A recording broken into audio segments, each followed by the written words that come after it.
Hello, everybody. Welcome to the CQ POTA podcast. My name is Bill, W0KAL. We're going to let everybody introduce themselves. Dave, go ahead. Hey, I'm Dave, WD9N in Illinois. Welby, go ahead.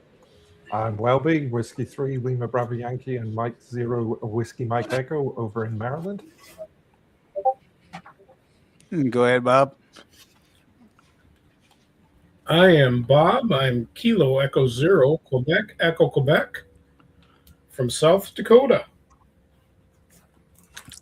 I am Alex, Whiskey 6, Whiskey, all the whiskey coming at you from Cheyenne, Wyoming.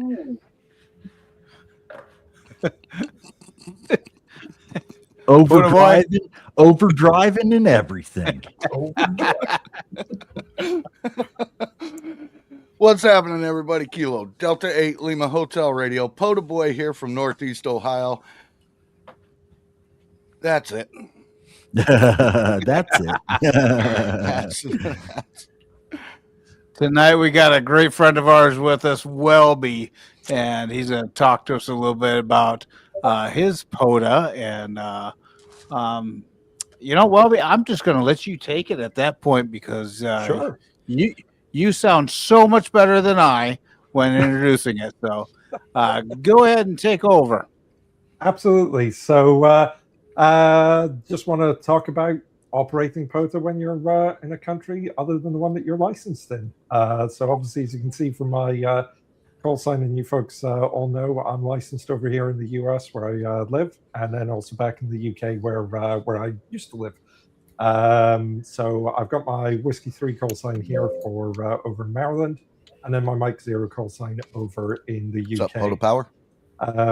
So from that perspective, it's a case of I have a little bit, not a huge amount of experience of dual call sign operating, but also operating in a foreign country. As over the Christmas and New Year period, my wife and I went to New Zealand, and when you're abroad, it's always a fun thing to try and do a little bit of radio. And I was able to activate, I think it was 4 parks whilst I was over there, including 2 that had never been activated before, which is Awesome. was quite fun. Nice. So I've a bunch of slides here that I don't know, Bill, if you want to bring those up.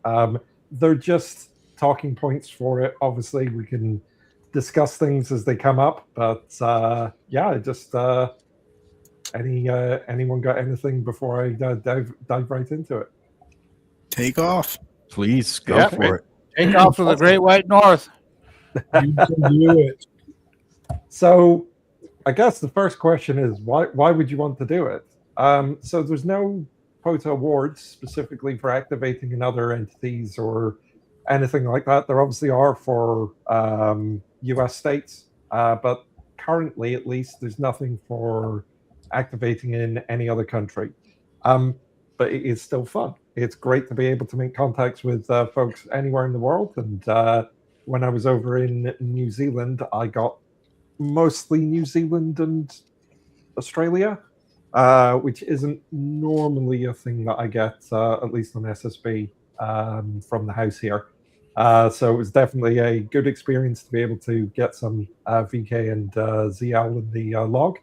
But that's, it's fun. You get to do that type of thing, and why not, So what are your actual options? So if you have a call sign that is issued, I think for this, I'm just going to focus, unless I say otherwise, on FCC call signs. The same is going to apply for other countries. It's just check with your local issuing authority. So in the UK, that would be with Ofcom. And then in Canada, that's obviously going to be the equivalent of the FCC over there, and so on. I would say that your local equivalent of the ARRL is going to be very useful. So in the UK, that's the RSGB. They're going to have a lot of details when it comes into how you can operate in another country. But effectively, for a US call sign, your options are going to be anywhere that has a reciprocal agreement, the CEPT, The IARP, if you get a specific permit from the country that you're operating in, or the harder one, which is getting a license in another country. Yep. I'm not going to go into the getting a license in the other country because each country is going to have a very different set of requirements there. I know for some countries you can't unless you're a resident. In other countries, they'll give you it, but you have to have a permanent address that can receive mail. In some other countries, you can't get it for love nor money, basically. So we're going to focus on the first four here. One thing that is also worth noting is if you are there for a longer stay, you are probably not going to be able to operate the entire time that you are there. Now, what am I talking about for longer stays? It depends on the country. 30 days, 60 days, 90 days, deem those to be an acceptable amount of time, especially in CEPT countries, which is most of Europe.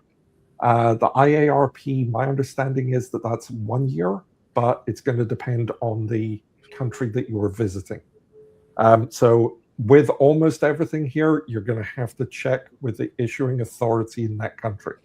So again, and in the UK, that would be someone like Ofcom. But again, checking with the equivalent of the ARRL in country is also going to be a good thing to do. There's going to be some weird and wacky requirements. Some places will not allow you to operate unless you're on specific type of visas or visa waivers. Some places will only allow you to operate if you're on those. If I take the US as an example, the US doesn't actually have a time limit, but it's recommended 90 to 180 days. However, the moment that you are issued a FCC license, you can never operate with another country's license again within the US. So for instance, since I have my FCC license, so in my case, it's a general, but now that I have a general license over here, I can never operate as Mike Zero Whiskey Mike Echo again in the US. So for everyone here, you're only going to ever be able to operate with your US call signs inside the US territories and coastal waters and all that sort of shenanigans. So home country requirements. These are big words that just basically mean that each licensing authority that is giving out a call sign is going to have a set of requirements. In most cases, and this is not always the case, but in most cases, you must be a citizen of the issuing country. So for example, I'm not a citizen of the US, so I'm not allowed to use my FCC call sign abroad because it is only for citizens. So in the case of the UK, it is any resident, and anyone who is a citizen is also included as a resident, even if it is not their residence. So for my UK call, it obviously allows me to use that because I'm a citizen of the UK. And I'm able to use that call anywhere that the UK allows. Or I should say anywhere that allows a UK call sign. So as a general rule, you're going to find most countries are going to either be a member of IARP, the CEPT, or have a reciprocal agreement with the US, because the US is, if memory serves me right, the second or third largest population of ham radio operators, with Japan, I think, being the largest. So from that perspective, check to see if there is a reciprocal agreement. And then the other thing is, it is usually going to be the highest class of license in the issuing country. So there is a big asterisk for that with the US, because it is technically possible in some countries to use a general license or I actually don't know if technician is allowed, but you would operate under restricted privileges in the remote country. And I say this later in the slides, but just get your extra if you're wanting to.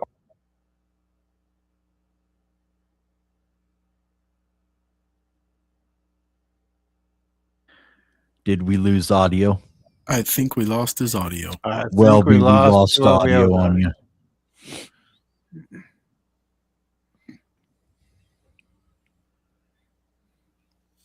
The most computer savvy guy of the bunch. Well, muted him. Yeah, it Who muted him? happens. It happens. He's probably on a I'm looking Bluetooth mic and it just connected to his car. I'm looking Can at you guys This hear me is- now? This is Yes, interesting. Welby. We can hear you now. Yes, sir. Wasn't quite connecting to the car, but you're not far off of it. My laptop woke up and it's like, oh, these headphones work. Yeah. I think it just timed out the repeater. That's all. Yeah. Too many minutes talking, right? So it is possible in some cases to operate under your general license, but just go and memorize the answers for the extra test. It would be less work, says the guy who doesn't have his extra. But yeah, not yet. I've got the book. I'm going through it, David. So if you're multi-licensed, though, and this is going to be a very niche topic for a niche hobby already, but if you are licensed with there we go. That's exactly, that's a different one than I've got, but it's the same thing, Bob. So most people are not going to have call signs from multiple countries, but let's pick on Canada, because FCC licensed folks are more than likely Canada is the closest one that most folks would have. When you're operating Pause broader, button. Mhm. It works. It even works on mine. We actually have a friend that has licenses in multiple countries. Mhm. He's got a license in the Caymans. He's licensed in South Africa? Somewhere over in Africa. He's got an African license. And he's also got a license down in obviously the US, and he's got 4 different licenses anywho. So this is gonna be cool. Okay, go ahead, unpause Welby button. Yeah. So it is possible that people do, but it's very uncommon for people to have licenses from other countries.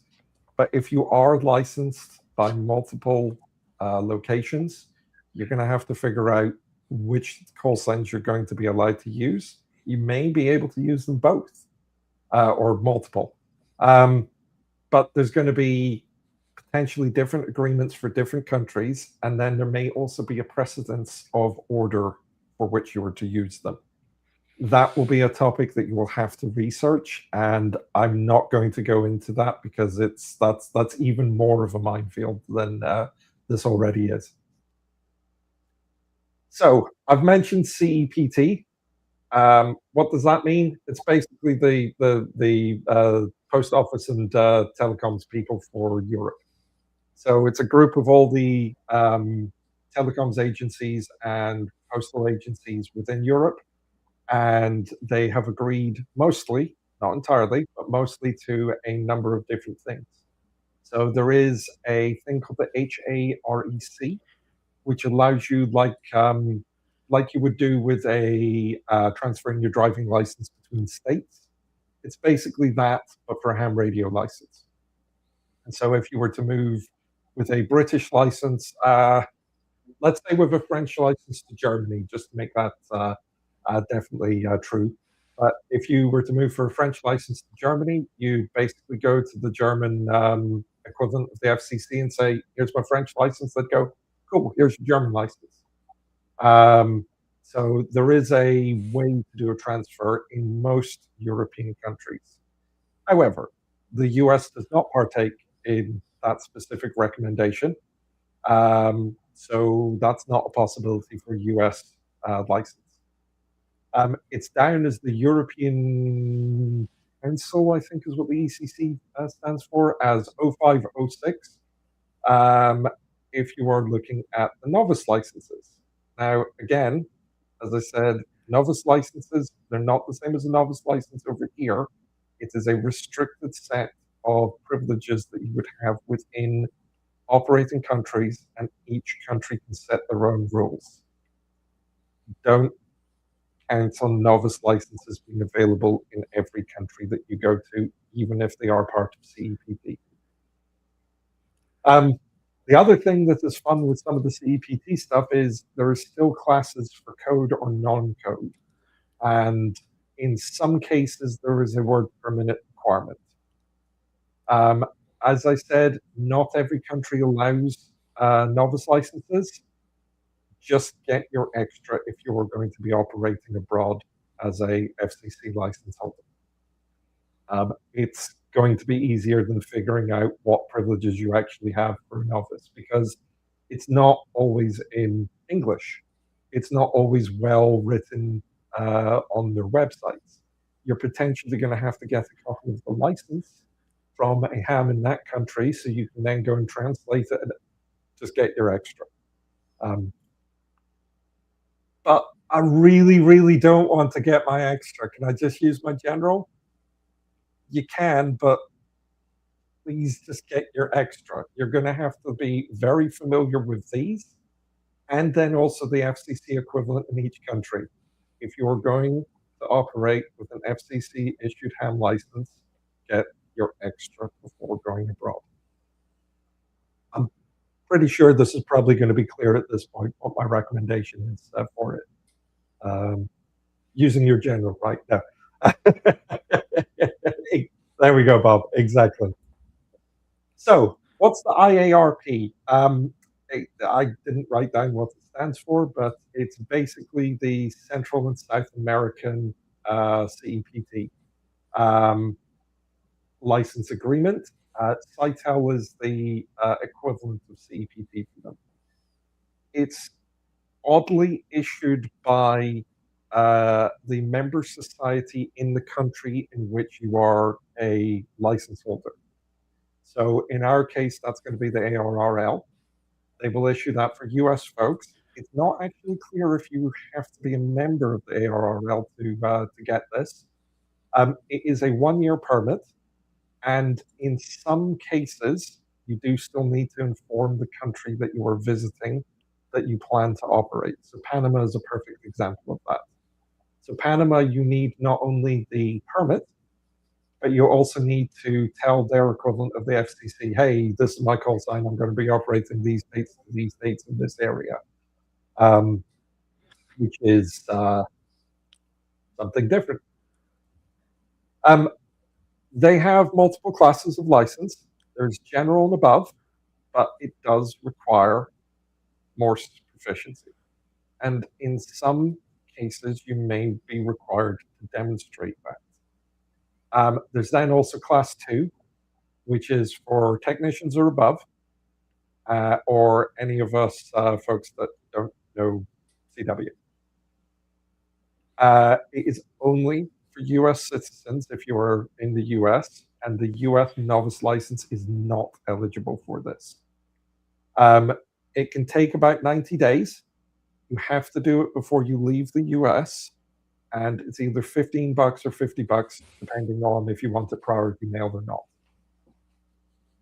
Now, if I remember correctly, Mexico does not partake in this, but basically every country below Mexico on the map does. But I'd have to confirm that one because I haven't looked into it a huge amount. I'm going to pause to see if there's any questions from either the group here or anyone online or anything. I have no questions. Anybody online have any questions? You can just throw them in the chat. I'll pop them up on the screen, and we'll address them as soon as we can. Awesome. So reciprocal agreements. It's just a really big word for two countries that have gone, yeah, you're all right, when it comes to the ham license. So the US has a crazy number of reciprocal agreements. What is interesting is that the US does not partake in CEPT because they're not a European country, obviously, a little bit far away from Europe. But they do honor CEPT for people coming to the US, and because they do that, they also rely on it for countries that are part of CEPT. However, they almost always have a reciprocal agreement with the equivalent groups. So there is, if memory serves me right, an agreement between Ofcom, which is the UK, and then the FCC. The ARL does have a web page with this, but it's not the best. It does have lots of information that is. I'm not going to say that it's incorrect. It just might not be the most up to date, and the links don't always work. So if I take New Zealand as an example, New Zealand will accept a CEPT license, but also has separate agreements with different countries. So in this case, it's I've said here that the ARRL site is linking to a page that doesn't exist anymore. But the new page that you can find on their site doesn't say anything about the reciprocal agreement. Fun little side note here. Most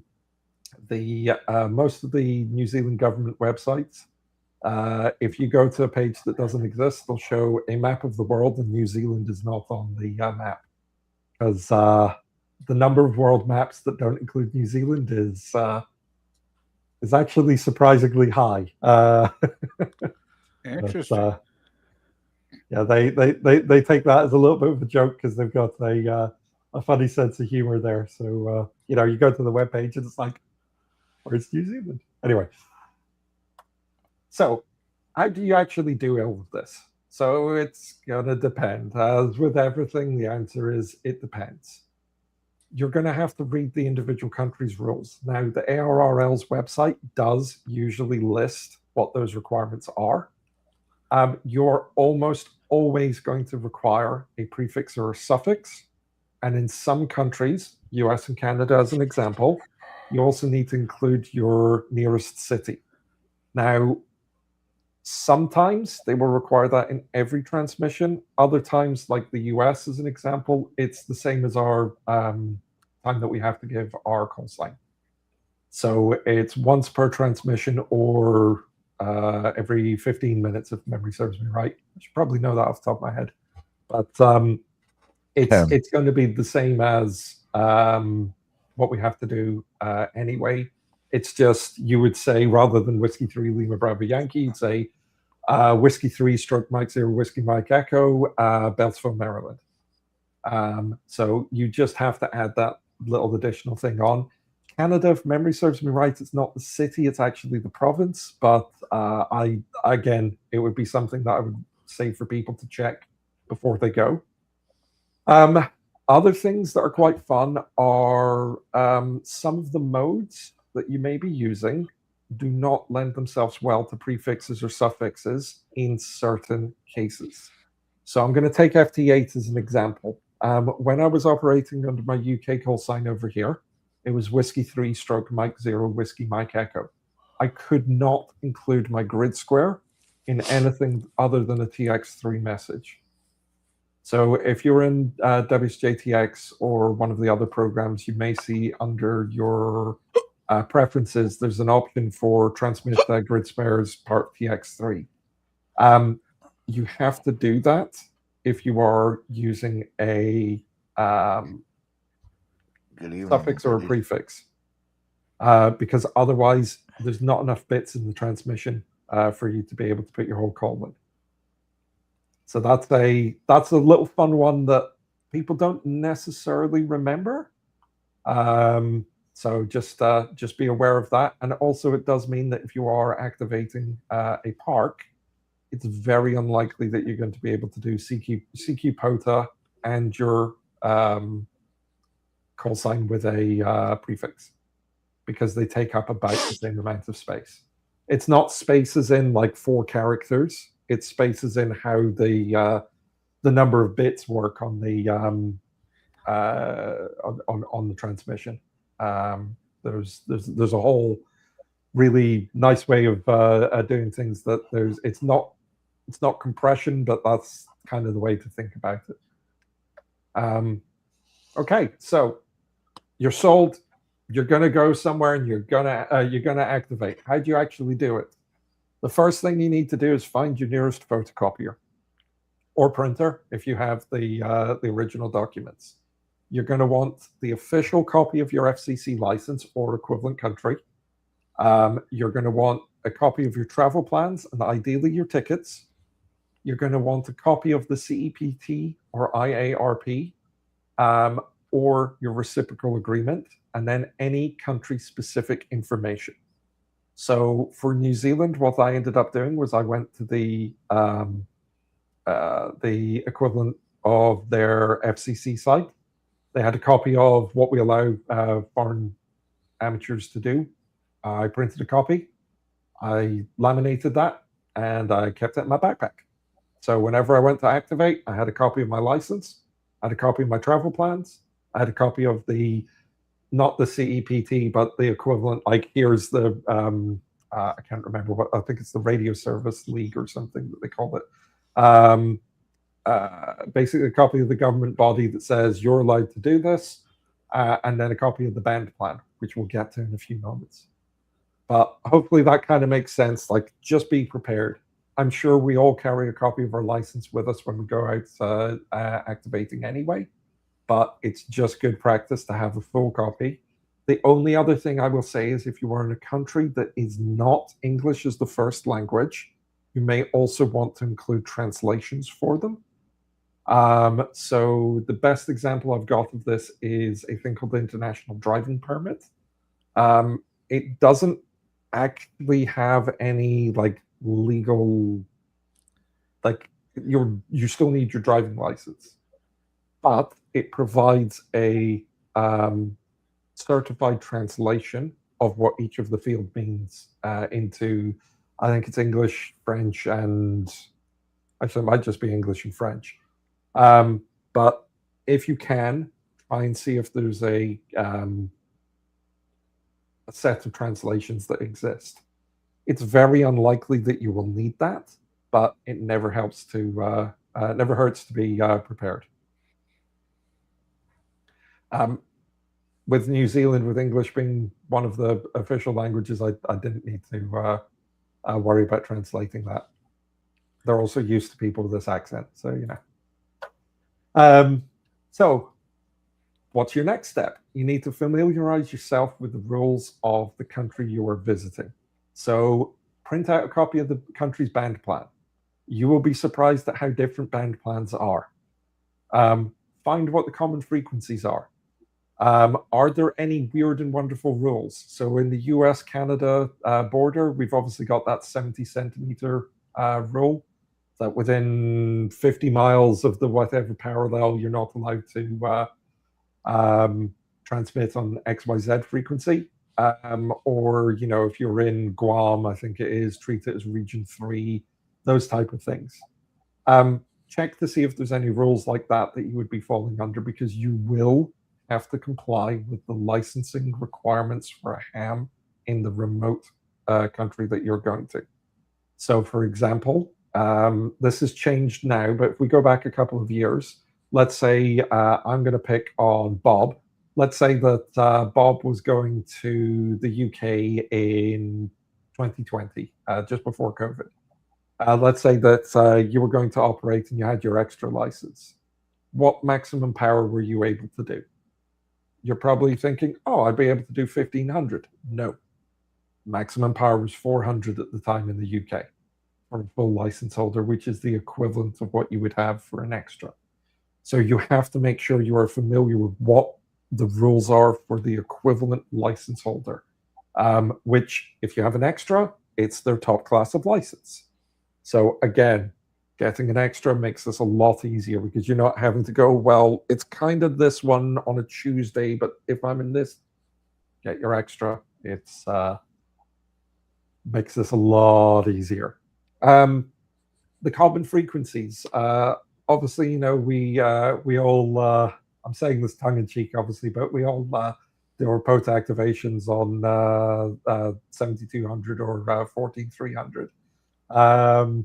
So obviously not really, but in New Zealand, as an example, it's 7090 is their SOTA POTA frequency, which is very off-putting at first because you're like, wait, I'm in the CW and data portion. Am I allowed to do sideband here? But you are because their band plan is very different. So again, as I say, you have to look at the rules for the country that you're going to and have a look online. The equivalent ham organizations there will have their common frequencies. I've got, as an example, give me 1 second. I have to move earlier. But some props here. Like here is the, this is the equivalent of the ARRL. This isn't going to focus because it's thinking it's not my face, but I got a printout of their information for amateurs visiting New Zealand. What do I need to do? And then also a copy of their band plan, which obviously is very different to ours. Laminate them, put them in your backpack or your bag, and you have them available. If they're laminated, they're not going to get destroyed by weather. Or let me rephrase that. They're not going to get destroyed by weather in a short stay. And then also, if you need to, you can write on them with a Sharpie or whatever. So if you need to take notes. Next thing that you got to do is check your kit. Is your radio actually going to be able to operate in the frequencies that you're going to be allowed to in the country you're visiting? For the most part, US radios should be okay because they, for the most part, have, at least on HF, most of the frequencies available. But it's going to depend on which radio you've got. I know of people that have bought like ICOM radios or Yaesu radios from Japan because, you know, they're significantly less money. The problem with that is if you're buying one for Japan, it's limited to the Japanese frequency ranges. For an ICOM, that's usually a diode bridge that you've got, sorry, a diode matrix that you replace a couple of diodes and you're good to go. For some Yaesu radios, their handhelds, for instance, can't do anything with it. So you have to be careful to check to see if your radio is able to be used in the other locations. And if you're feeling up to it, maybe you do a modification on it. And no, I'm not going to call it a Mars mod because it is not specifically a Mars mod. Mars mods are only for when you're using the, I can't remember what Mars stands for, but the auxiliary radio service for military. Radio. Yeah, there we go. Or the Citizens Air Patrol as well as another one. We need to stop calling these Mars mods because they're not. They are modifying all frequencies, not just tiny bits. So if you are going to be doing that modification, remember that it is also going to have an implication for you at home. You're no longer going to have that protection of you going out of band and transmitting. So it's something that you shouldn't take lightly. It's something that you need to consider if it is of utility to you. As an example, my UK, which is really an EU, 7300, I did have to do the modification on because, and I can't remember which band it was, but I stopped about 50 kilohertz before the end of the band, which obviously with a general license, that's usually the portion of the band that you're going to get a lot more contacts in. So from that perspective, I did modify mine, but it does mean that if I take it back to the UK at any point, I am going to be able to transmit out the band, which is not, there's not going to be any protections for me then. Now, obviously, we all generally will check to make sure that we're not transmitting out the band, but it is something to consider. It's also why I don't usually recommend people to have their radios have their basically unlock the radios. I generally don't recommend it because it's a protection to stop you doing something silly. Next thing to ask is what kit are you going to take? So when I'm doing my POTAs, I'm usually a 7300. I'll either have a 20 or a 40 amp lithium battery. I can't remember which size it is. I want to say it's a 40 amp, but it might be 20. I'll take a laptop and I'll take my antenna. So that sounds great, right? Wrong. Because if you're traveling by plane, you can't. So the airline industry had this little problem with like a little phone, the Samsung Note 7, where they would just randomly catch fire, to the point that some of the airlines here will still say, if you have a Samsung Note, please let one of the staff know immediately. I can't remember if that's American or United, but one of them still has that in their pre-flight safety briefing.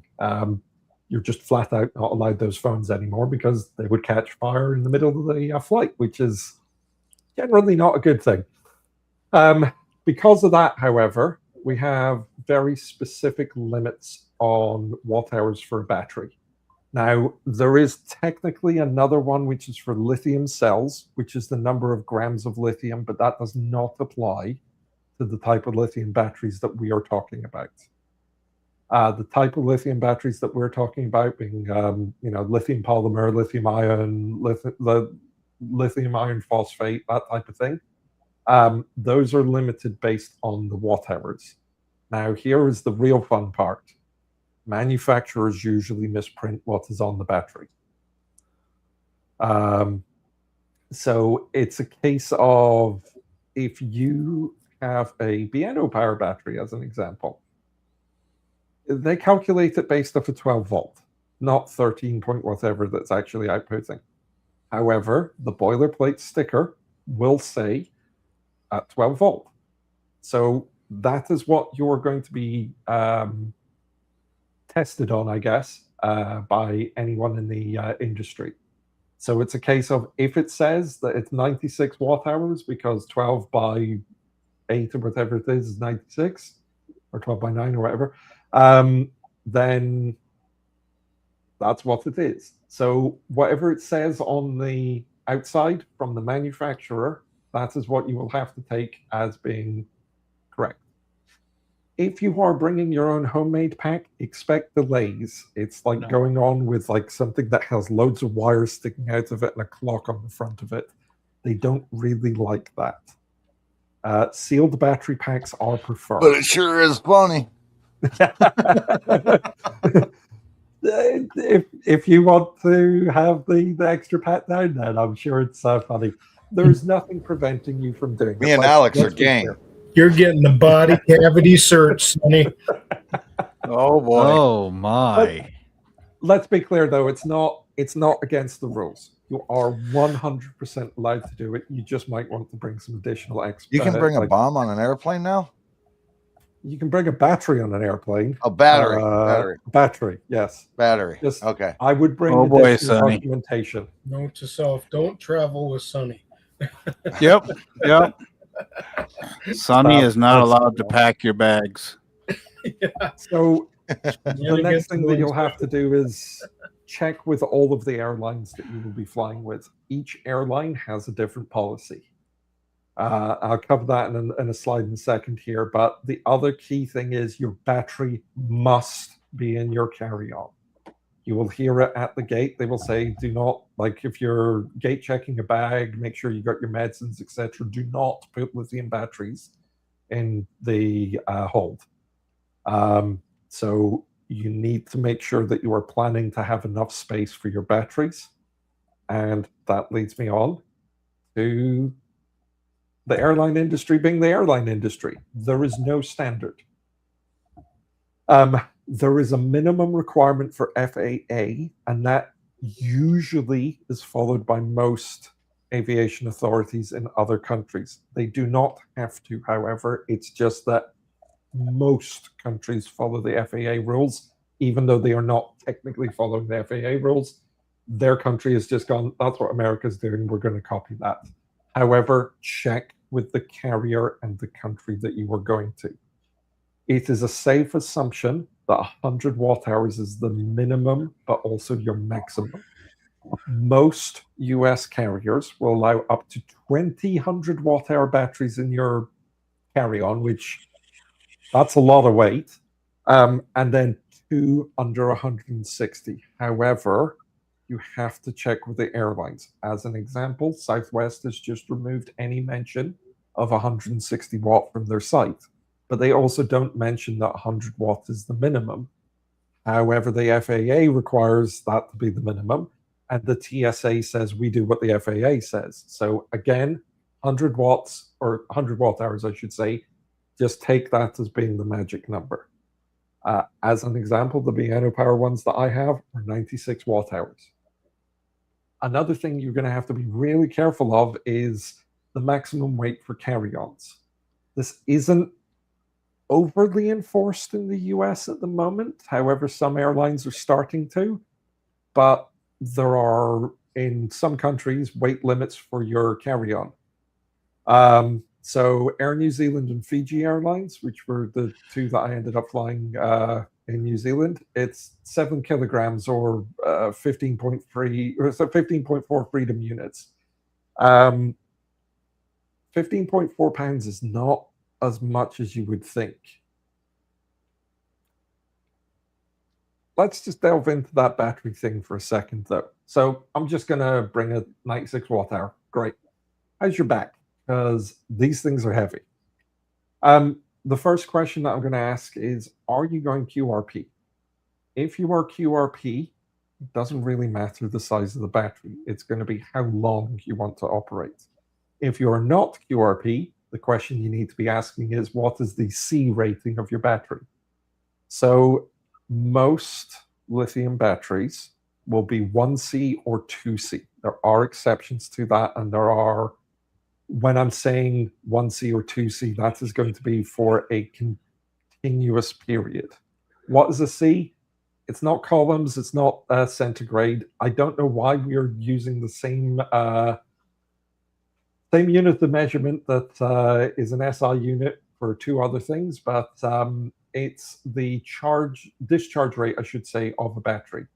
So if I have a 6 amp battery and it is 1C, the maximum continuous current draw that I can take from that battery is 6 amp. I will probably find that I'm able to do 1.5 or 2C for a short period of time. That will depend on the cell. It will depend on the BMS. It will depend on a lot of things. If you do not have a rating for what the battery is from the manufacturer in terms of your discharge, assume it is 1C, which will mean that you can only, on a 6 amp, you're only going to be able to withdraw 6 amp. If it's 2C, you can withdraw 12 amp. Why is that important? If you're plugging in a 7300 as example, that can draw 20-ish amp. I've not seen mine go much above 18, even at 100 watt, but it's technically rated for, I think, the fuse, I think, is a 25 amp, but I think it's a 20 amp is what the max draw actually is in the manual. If you're taking multiple batteries, you're now going to also have to think about balancing the batteries. So how do I make sure that the two batteries that I'm using and basically treating as two cells within a battery, how do I make sure that they're at the same voltage? Now, luckily, most of the modern BMSs will kind of do that for you, but it is technically something that you have to worry about. So Piano Power, as an example, say in their manual, don't ever put them in series, because obviously that's going to increase the voltage. Parallel is okay, but we're not going to warranty you with it. Now, their BMSs are sensible enough to see that the other cells are slightly out, so they do some shenanigans to reduce voltage or increase, but you still have to be careful there. Give you an example of what I was carrying in New Zealand. I had two 96 watt hours that I put in my carry-on. They were 12 volt, 8 amp hour. They're the Piano Power BLF 1208 LB. They're about 2.5 pounds each. And then I printed a 3D printed enclosure for each of them. So that was about 6 pounds of my 15.5 pound carry-on. So just the batteries was almost, well, just over a third of my carry-on allowance. So do you need that 100 watts? You're going to be able to do QRP? Do you want the challenge of doing QRP? I know that Sonny obviously loves his QRP. So he's probably sat here going, oh, I could take like a AA battery and I'd be fine. I have. I mean, hey, if you can get them to do 12 volts or 38, I guess. More Four power of to them. you, man, or less power, I guess. 4 of them runs my 818 for 1 hour. Well, little less than an hour. Nice. Unless they're not charged and they're old. Then you get like 10 minutes. Which So it's a fair enough. change. Yeah. Okay, right. I've decided that's it. I don't like flying. I'm gonna go and go on a boat. Fun story about that. First off, do not expect to operate on board a boat. Most of the cruise lines now forbid it. You might be able to, but you're going to have to get HQ to approve it. Then you're going to have to get the captain's permission, and usually on larger lines, there will still be a radio officer who will need to say yay or nay. Now, there is, as an example, Royal Caribbean do not allow any ham radio operation at all on board, unless you ask the captain and you don't ask HQ, at which point there are 2 ships that allow it. And one of them even has the radio room that if you speak very nicely to one of the officers and you're able to speak to the radio officer, they'll let you operate from that ship. I can't remember which one of the ships it is, but they've got I think it's a 706 It's the one on the Mark left. II. It's the one on the left, yep. I think they've got a 706 Mark II and a 7300 on board. And they pop up doing digital every now and again. But as I was going to say that is one of the things that you can do. You can carry on board, but not all ships will permit that. Now, most of the time, they're not going to notice an HT, a mobile or base style station. They'll probably notice. The other thing is, it's going to very much so depend on the cruise line that you're going with. Some of the cruise lines are stopping anything from like a extension cord to like I've got let's say that you've got a mobile router. They'll be stopping those type of things. So it really is going to depend on the cruise line. I can't recommend this, but I will be doing some more research into it because I have a cruise to Alaska, as somebody was saying there, in I think it's like a year and a half's time. So I'm going to do some more research into this to see would it even be possible. Something If a it's little not, like this. She's the host with the most. She's not a ghost. Tap that screen. She gives Sonny, you're live. Cool. That's my role. So next thing there is going to be antennas. So what antenna are you bringing? That should be your first question at this stage. Obviously, we all have our preferences, but as some of you guys know, like I know that, for instance, Maryland parks do not want you disturbing the ground. They, in most cases, don't want you putting anything in a tree. Most rental companies are not going to want you to attach anything to a rental car. So that might change what type of antenna that you're going to be using. Your end-fed might not be something that you're able to do unless you want to stop at a Bunnings warehouse and pick up a fishing pole and a umbrella stand. There are ways that you can do it, but you just have to be mindful of the rules that may be there, not just for the country, but for the individual parks. The other thing to take into account is, are there going to be cultural sensitivities that you need to worry about? If you're on some form of sacred land or one of the indigenous folks, you don't want to be doing something that is going to be disrespectful there. So you have to take into account that just because it's okay in the US might not be okay in another country. There's no like, where can I look to see that this is allowed or not? But what you can do is you can go to one of the parks that you're considering operating, find who the top activator is, and drop them a mail. I did that with New Zealand. I got 2 different people's contact information, and they gave me more information than I could possibly want. Just think about if the tables were turned, what you would do if you had somebody sending you a mail asking, like, hey, I'm thinking of activating Geneva State Park in Ohio.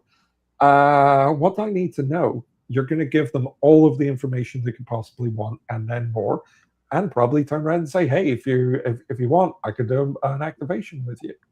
So don't be afraid to email people. Most hams are going to have the details on QRZ. Not everyone, but most people will have an email address that you can go to. And if not, go down the list. Try and find someone who does. It's not guaranteed that anyone's going to get back to you, but I had a 100% success rate personally. So, sidebar. Entitlement for people that are activating. I think it is extremely important that people are aware that parks are everybody's resource. That includes ours, but that also includes everybody else. Everyone should be able to use them, and nobody should be causing issues for others. I have a very hot take on this, and it might be controversial, but if you are asked to leave by an official, leave. Don't cause a fuss. If you want to cause a fuss, you can write to the superiors later. It's controversial, I'm sure, but I'd rather not have the conflict and cause problems for the staff or other people there. Now, is a person who, I don't know, let's say that you're a park in, I can't remember what state it was in. Let's say it was Iowa or Indiana. Actually, I think it was Indiana, wasn't it? Let's say Indiana. Somebody might come and say that you are a spy for the government who's giving all of the information to the Saudis. I think it was what somebody was shouting at me. Wasn't a fun experience, and honestly, unfortunately, that person had their own issues. I was in their spot, even though obviously it was a public park and everything, but once we realized that the person was shouting at us rather than just in general, started packing up. It was an unsuccessful activation, and we did have to report that to the park rangers because they were doing other things that were unsafe. But even though they weren't an authority figure, be safe, be respectful. If you're asked to leave, pack up. Be a good steward for the hobby. Always follow the code that I can't remember who popularized it, but they leave nothing but footprints and take nothing but memories or photos in the modern time, I guess. Which does lead on to something that is a thing that is pushed quite a lot in New Zealand. I'm not going to try and pronounce this because I don't know Maori, so I'm not going to try and pronounce it. But most tourist things in New Zealand follow this promise, which is care for land, sea, and nature, treading lightly and leaving no trace. Travel safely, showing care and consideration for all, and respect culture, traveling with an open heart and mind. And when I saw that in New Zealand, I was like, you know what? This is a really nice thing that we should always be considering when we're traveling places, even in our own states or our own country. So back to the radio stuff. So what else do I need to do? You got your paperwork, you got your radio, you got your power source, you got your antenna, you got some coax. Go out into the garden. Treat it as if you have just arrived in your rental car or you're on foot or whatever, and you are somewhere remote. Try and set up. If you do not have something, pack everything up, go add the thing to your pack, and then do the entire setup again. You have to make sure that you don't just go, oh, it's fine, I'll just add it. Because if you don't do a full check, you are going to forget something. Ask me how I know. There is How do you know? How do I know? There's a USB micro cable that I needed for my 7100, and that was in Beltsville when I tried to do an activation in Texas. And I went, oh, well, at least I can get Amazon delivered same day. If that had happened in, next day it was actually. I tell a lie. If that had happened in New Zealand, there is no Amazon in New Zealand. So that would have been fun because I wouldn't even know where to go and get a USB micro cable or mini. Sorry, it's USB mini. It's not even USB micro. So yeah, it's do a test run. It's going to save you bacon. So Welby, yes. When traveling through an airport with gear, how did you find that? How was that experience? So, let me give you a couple of examples. I'm going to give the best experience first, which was the New Zealand equivalent of TSA. They are not TSA style employees. They are employees of basically the police force. I went through Christchurch, and basically they didn't even unpack my bag. They were just like, "Oh, it's got what's in here?" I said, "There's a couple of batteries." It's fine. Didn't even finish my sentence. At Auckland, for my flight to Fiji and then Fiji back to Dallas, I got stopped. The guy was like, "Whose bag is it?" You do the usual thing. They're like, "What's in there?" And I said, "There's a couple of batteries, there's a radio." "Oh, okay, what size are the batteries?" I said, 96 watt hours. "Okay, cool. Could you get one out to let me see it?" So unfortunately, the way that I packed my bag, they're all the way at the bottom, but fine. Take the battery out, show them it's 96. Oh, 96, yeah, it's fine. On you go. That was it. New Zealand was as easy as it could be. Fiji, there is a single security gate for transfers at Fiji, and I think it would be. I think the best way of describing it would be that they are following the rules in a way similar to what we would have done in the past. They take everything to the letter. So in Fiji, I had to take everything out of my bag. One of the 2 times I went through. The other time, my bag was fine. The US, roll the dice. It's going to depend on if you have got TSA pre. It's going to depend on if you are going through a busy airport.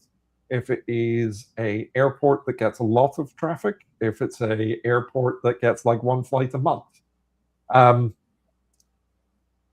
TSA have generally been pretty good with it, but you will probably have to take stuff out of your bag. Now, I have TSA pre, so I do not have to take all of the equipment out of my bag. I would recommend, just in general, if anybody is flying and more than once or twice a year, spend the $85 and get TSA pre, or if you can spring it, do the $100 and get global entry. Because if you are doing one international trip, that pays for itself. There is no real lines or anything to worry about with global entry. Like, to give you an example, when I came back from Dallas, I walked up to a kiosk, it scanned my face, and it was basically straight through. It took us longer to walk to the immigration hall than it did the actual immigration. But if you get global entry, you get TSA pre. TSA pre means you do not need to take electronics out of your bag. It's worth it. Now, unfortunately, my bag is not in the room at the moment, otherwise I'd show you guys. But in my case, I have a section at the back that was holding my laptops. I have a section in the middle which was holding the radio gear and a change of clothes, and I had a section at the front that had cables in it. The size of the backpack allowed me to put 2 batteries basically like that. So they were standing tall. And then I was able to put the 7100 on top, and then the screen for the 7100 kind of like in the gap between, and then a layer of clothes that I was using just because I carry a spare set of clothes with me just in case. So from that perspective, I did have to take the stuff out on one time for this trip for TSA. I did not on my return journey, however. So it's not that big of a problem, but I'm also looking at this as somebody who has TSA pre-check. I would really recommend, if you are flying, get pre-check. That's just in general, because not having to take all of your stuff out of your bag is a real benefit. or fly on your own airplane and Or not fly have in to your worry airplane, about yes. it at all. A little bit hard for you to get to New Zealand on that, though. Right. Yeah. That is true. That is true. That is very true. I do wonder how many stops you'd have to make. I think all of the islands. Yes. You just have to carry some extra gas cans in the back. Getting out to fuel would be tricky. Well, it's a little breezy. Yes. Little breezy, little noisy. So, You Wingtail. can always super glue some pontoons on it. Yep. type You're of gonna food, need super more glue.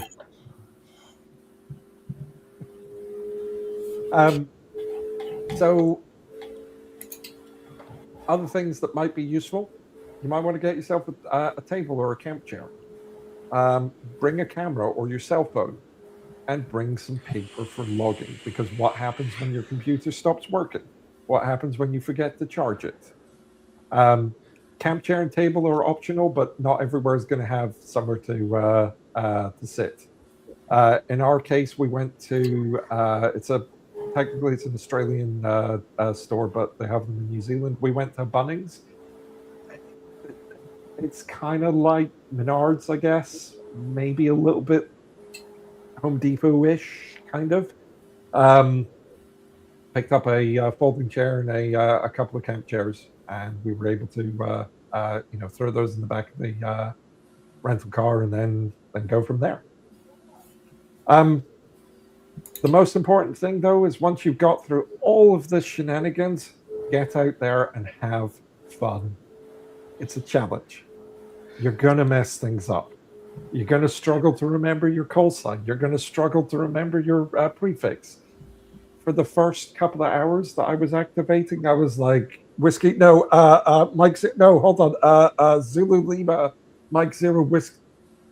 Zulu Lima, Mike Zero Whiskey, Mike Echo. Yeah, that's one. You're going to mess up. It's okay. It's not professional radio, it's amateur radio. People are going to be forgiving. Just correct yourself. It's okay. Band conditions are going to be really different. I was barely able to, on any frequency, get outside of New Zealand or Australia. But also, New Zealand's really far away from everything. Like, if you want to have your mind blown, have a look at the land hemisphere and the ocean hemisphere of the world.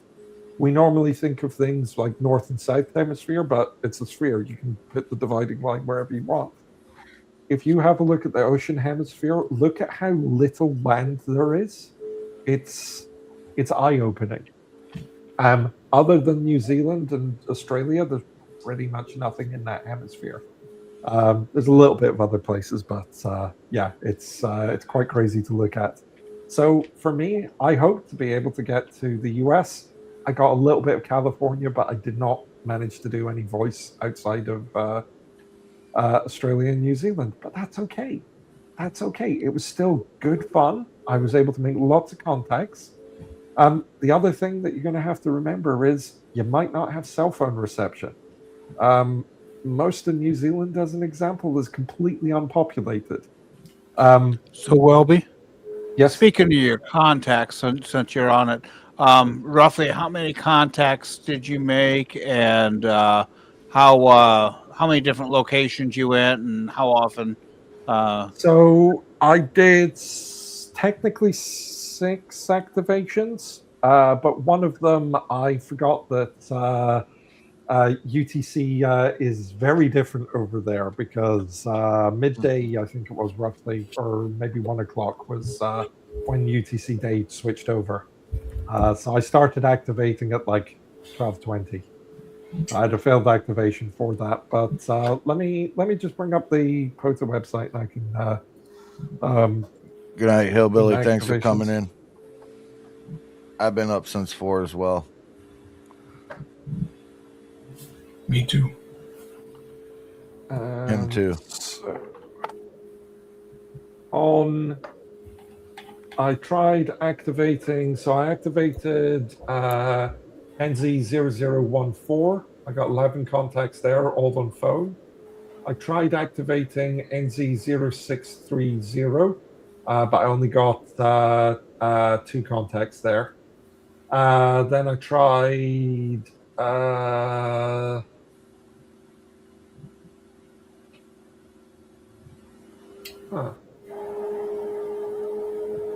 thought I tried one twice, but maybe not.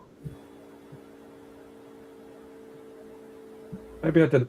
0630, I got 11 contacts there. 0039 got 10, and then at the final one I got 19, which was 0758. And I have a photo of a couple of these later in here. Dave, is that Welby's POTA that you got up there? Yes, that's his recent activations on his. Yeah, start right there. All of those. Yeah, there we go. There is 1, 2 on the 0630 is there twice. That's the one that I only got 2 on one activation because it was the same day, which was a little bit annoying. But if you go for the top one there, the Rastus Burn Ramsar site. So this was one of the ones that I'd activated as the first person activating it, and then I think there was someone 2 days later activated it. So that was fun. So this one is near Queenstown, and it's all the way up a hill. And that was a very fun drive. It was about 30 minutes on just gravel roads, which was a nice drive. But yeah, this one I have a photo of the setup that I used for that. And a couple of, I've got 2 slides left basically. So one slide really. The only thing I'll say is cell phone. Make sure that you're not using a logger that is going to require internet access, because you don't know if you're going to be able to get internet access, and also cellular roaming can be crazy expensive. Starlink isn't much better if you're doing roam. If you're doing roam for multi-countries, it's like $165 for 1 month. If you're going to do over 50 gig at least. Last slide is logging, and this is the minefield. There's 5 of us on here. We're going to get 12 different opinions what the right logging is. I'm not going to tell people what to use to log. You can write it on a stone for all I care. It's I have my preference. Other people have their preference. That's great. What I'm talking about with logging is uploading your logs afterwards. So I absolutely despise EQSL, so I'm not even going to acknowledge that it exists. QRZ, you are going to need a new logbook for every DXCC that you are in. That also will be the case for any new call sign that you're using. So it is unclear on if you can use the same call sign with a prefix or not. But if you are going to another country, it's more than likely another DXCC. So you will need a new logbook anyway. Logbook of the world, it really is going to depend on your call sign. If your call sign is prefix only, you should be able to reuse your certificate. But Logbook of the world is confusing at the best of times, so I haven't done anything with that for my call sign, because I was definitely using a different one than I have it configured for. POTA makes this super easy. You go onto the website, you add in secondary call signs, and you're done. That's it. You don't have to do anything special. You just log as normal. Just make sure that either the operator call sign or the call sign that you're using is set, and then it handles all of that. And here's a really weird one for you to have to consider. If you are the type of person that likes sending a QSL card, is it going to be cheaper for you to send them in country? Because I can tell you right now, it wasn't for New Zealand. It was more expensive to send mail in New Zealand to New Zealand than it was for me to send it from the US to New Zealand. Interesting. Only by like 3 cents, but I didn't have to carry a bunch of QSL cards with me. So, you know. And then that that is that. So just some photos. There was me at that is Omana Regional Park, so that's 0014. So you can see down here my two batteries. They're the light boxes, and then the my wonderful hat, because I burn if I am in the same area as the sun at all. This was me at which one was that? That was Mount. Not going to try and pronounce it. Scenic Reserve, 0642. So you can see my wonderful little table there, and then my logging program and stuff. And in case you did not know this, New Zealand is well, it's where the hobbits are from, right? It looks exactly like that. This was on my way up towards the Rastisburn Rasmar site, so 0758. And this was the only section of paved road up to about here, and then it basically became this gravel road. Right above Christchurch Airport, the place we were staying was down here somewhere. And, you just keep going up, and you keep going up. This was a really nice panoramic. And I swear the airport's down here somewhere. So in my case, I use a vertical 17-foot whip most of the time. Oh, sorry, that was Queenstown, not Christchurch. This is Queenstown Airport. My mistake. So in my case here, I use a 17-foot whip with some radials and things. It was really windy up here. So I had to use my camp chair and camp table as like an anchor on the antenna to stop it blowing off down the side of the mountain there. And then I had to guide the antenna to my rental car, which I did with some twine that I had to the rims. I'm sorry, Avis, but it wasn't destructive. But I was like, what can I tie this to that isn't going to be a problem? The rims of the car, that's if this rips that off, I've got other problems, But you can see there, it's just up in the top of the mountain. I think I have one more photo of that activation. You can kind of see the amount that antenna's blowing in the wind, and that wasn't overly windy at that moment in time. But yeah, there was that.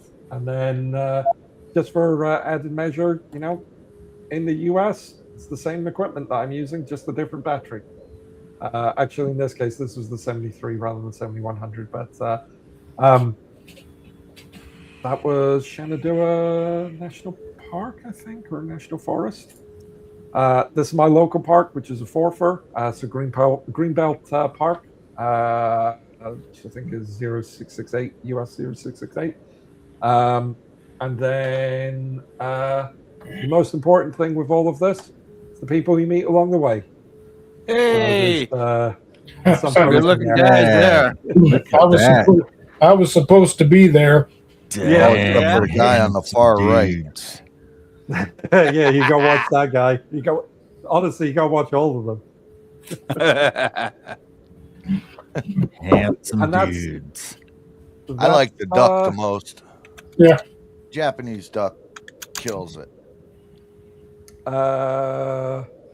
You mean my shirt? Yeah, that's not a duck. That's a goose. That's a duck, you goose. No, that's a goose from Untitled Goose Game, and it's saying honk. I gotta go. Saying honk if you're Welby? Or just honk, but yeah. Awesome. So there I've we been go. quiet for too long. I've been itching to say something. Yes, you have. I have. So any I have nothing to questions say. or anything from anyone or So What color are I'll purple dinosaurs in Egypt? what's that? Nothing. Go ahead, Bill. So I'll throw out one thing. You had said that with Starlink it's 50 gig for or $50 for 50 gig. They've actually upped that this year. You get 100 gig roaming for $50 this year. So that's the only side note I had. Only thing to be careful with that is that it's also not available in every country. Yeah, Correct. Regional as well. It's well, Rome isn't. Rome is worldwide. Yeah, I think you may have to do something with it. I can't remember though. Roma is available worldwide, and you have to be within so many coastal miles of the country. That was it. Yep. And no more than 3 months away from your home country. So, well, that was great, Welby. Cool. Thank you, Welby. All Yeah. good. Yes, thank you, Welby. It was very, Wake up, Sonny. very. It was very. Wake up, Sonny. Yeah. It was great fun being able to go and activate in another country, and I would recommend it to everyone. Just prepare. So you were in New Zealand for two, 3 weeks. What was it? There was just over 3 weeks, I think it was, or just under 3 weeks, and yeah, we got to see so much of it, and every photo that you see of New Zealand is probably edited, but it may as well not be. It looks like it does in the photos. I was just wondering, why didn't you get Bilbo Baggins out there to activate with you? Because he's either American or British, depending on which actor. Martin Freeman's obviously British, but Wood was American. But we did go to Hobbiton, and that was great. But like genuinely, going like one of the places that we went was Milford Sound. So from Queenstown, you take you can either drive or you can take a plane. So we took a plane. It was a Cessna Caravan 205 or 208, whichever one it is, and we got just. I haven't been to the Grand Canyon, but I suspect that like seeing the Grand Canyon will be the same sort of level of just there are not words to explain how amazing of a view that is. It's just breathtaking. And the problem with New Zealand is every time you go around a corner, it's breathtaking. The entire place is just spectacular. Like it's a long distance away from here, but it is well worth a visit. It is a lot of driving though if you if you want to drive. But they do have a public transport system of sorts. They do have rail, so you can get between the major cities and then, go from there with it. But they do drive on the correct side of the road. So opposite from here. According to According to the people what put the flag down there originally. I probably shouldn't say that. But yeah, like the driving is very nice there actually. Like the entire of New Zealand everybody was so nice. Almost everybody was so nice. There's a couple of exceptions, but they were probably just people having a bad day. I would say do it, and I will be doing it again at some point. Nice. Very Yeah, I was good. pretty jealous when you were sending pictures to me because I love the whole Hobbit series and all the Lord of the Rings and all that. So definitely appreciated the pictures. It's the funniest thing because you'll be driving going, oh yeah, that's in that's in Lord of the oh. Peter Jackson did an amazing job for the tourism board of New Zealand because I know that it's not the only reason that we went, but it definitely helped. And I'll tell you now, like they obviously they have edited things for the movies because it's a movie. They're going to, but the landscapes there's not much editing of. It really does look like that. The only other place I've been that is similar in terms of the landscape, in terms of like the contrast between the different parts, is Iceland. Also another volcanic. You lost audio again. Oh, yep.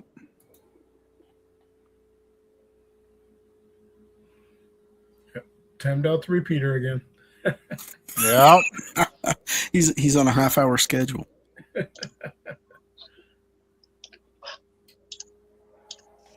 Okay, can you hear me now? Yes. Yes, sir. Awesome. I just hunted a park on FT8 anyway. So. But yeah, I would strongly recommend New Zealand to anybody who can get there. It's a long old flight though. Good deal. Good deal. I would imagine. Anybody else got any questions for Welby before we shut everything down? How long did it take you to get up the top of that mountain, Welby? About 30 minutes. And 30 minutes? Was you willing to walk that 30 minutes? No. In fact, let me see if I can do a screen share for that, because I'll show you why.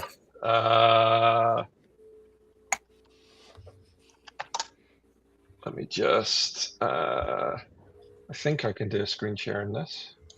Yeah, just like where I had you add in your presentation, you should be able to do a screen share the same. Okay. And let's do Google Maps. Let's see if it'll let me do that.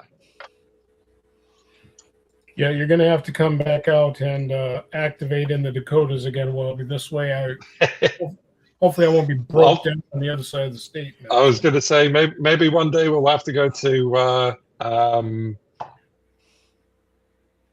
Mount Rushmore. Mount Rushmore. And Iowa again, yeah.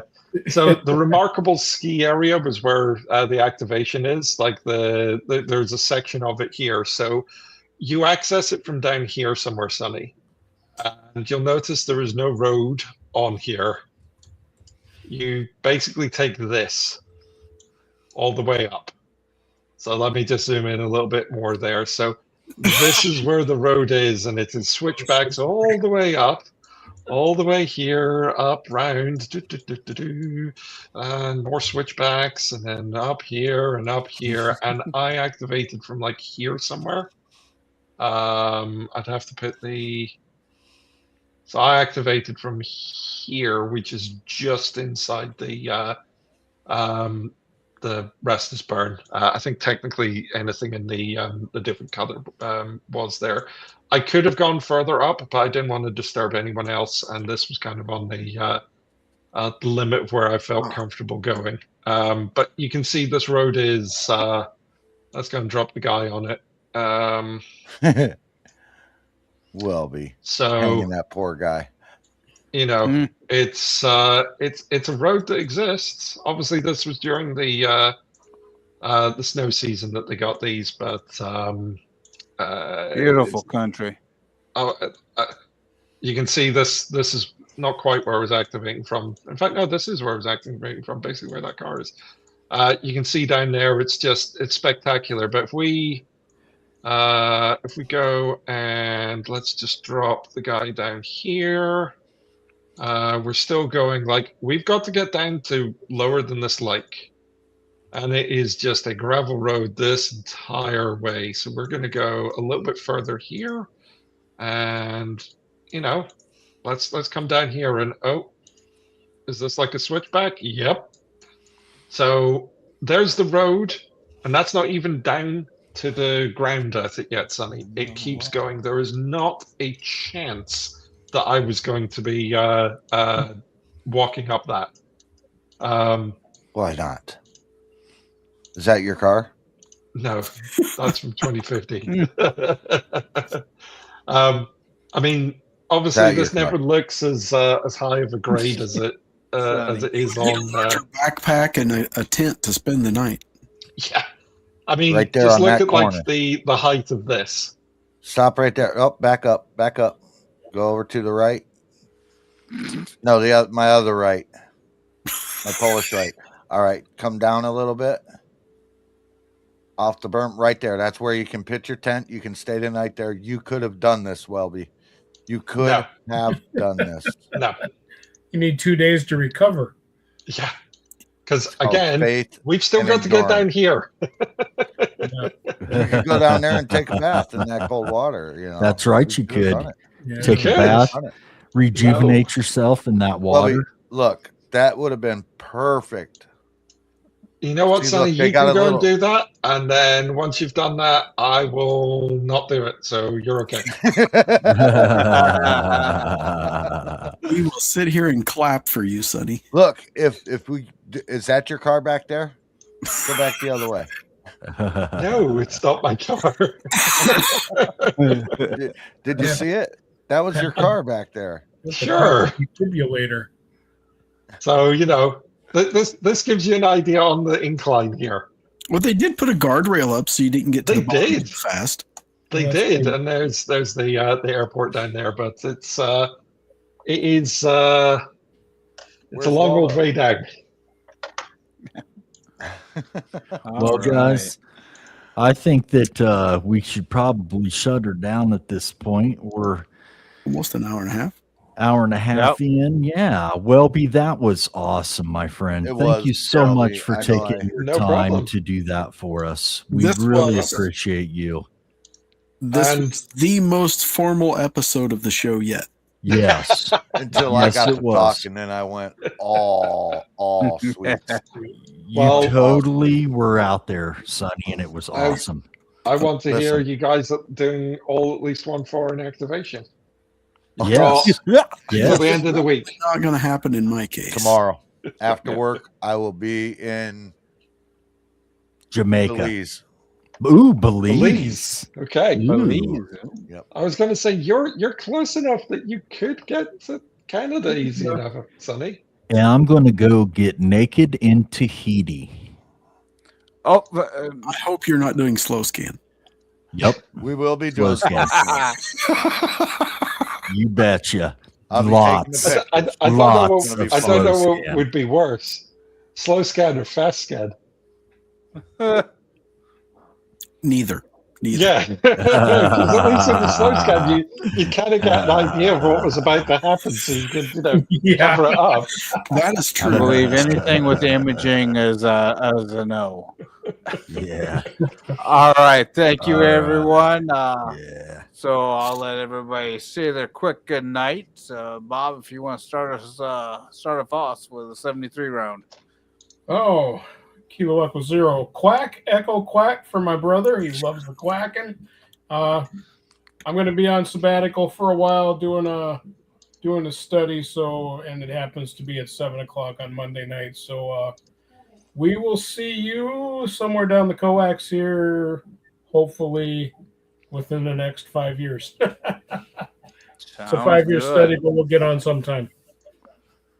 Alex, you got any final words? Whiskey, whiskey, six, whiskey, whiskey, whiskey here. Thank you all for joining us. It was definitely educational and informal. Informational, excuse me, informal. Well, that too. That too. Some of that.